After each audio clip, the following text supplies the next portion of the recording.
Well, she's at it again. The big mountain here in Washington, at least one of them, Mount St. Helens, is starting to let off steam. Some scientists were up there earlier today, or maybe it was yesterday, but it just was reported that there was a zipper-like seam that had come undone above the magma flow up there, and so steam is starting to come out of the top of Mount St. Helens, and they're definitely keeping an eye on it. Nobody has been evacuated. The last time something big happened, other than the eruption that took place in the 80s, was in 2004, I believe. We had a 4.5 earthquake that was felt all the way, 4.5, no, that's too strong. It was about 3.5, sorry, 3.5. That was felt all the way up here in the Seattle area and up north in 2004, and that caused a big gap to open up. And at that time, they were evacuating people just to be on the safe side, to make sure that nothing was going to happen. And that was a little exciting. People were getting nervous.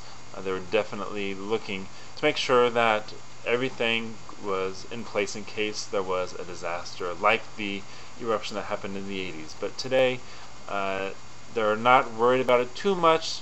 They're not evacuating anybody, like I said, and so they're just keeping an eye on it. But if Mount St. Helens did erupt again, I wonder what it would be like. I wasn't here in the 80s, but you hear about the ash and everything, and all the damage that was done because of the ash on cars and on buildings, and what a mess it was.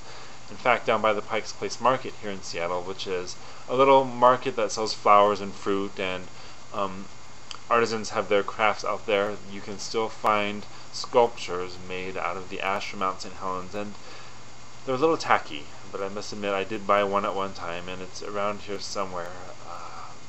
But they do have those available.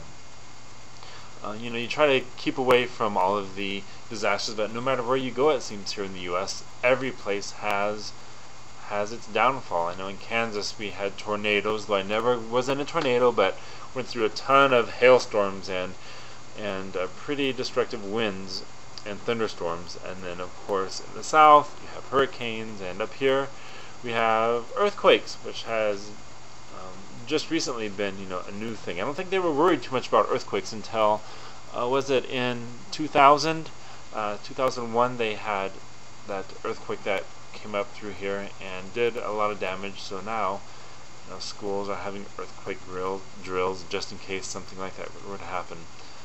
So no matter where you go, there's always something, right? Well, that's about it for today. Hope you have a good day, and we will talk soon. Okay, bye.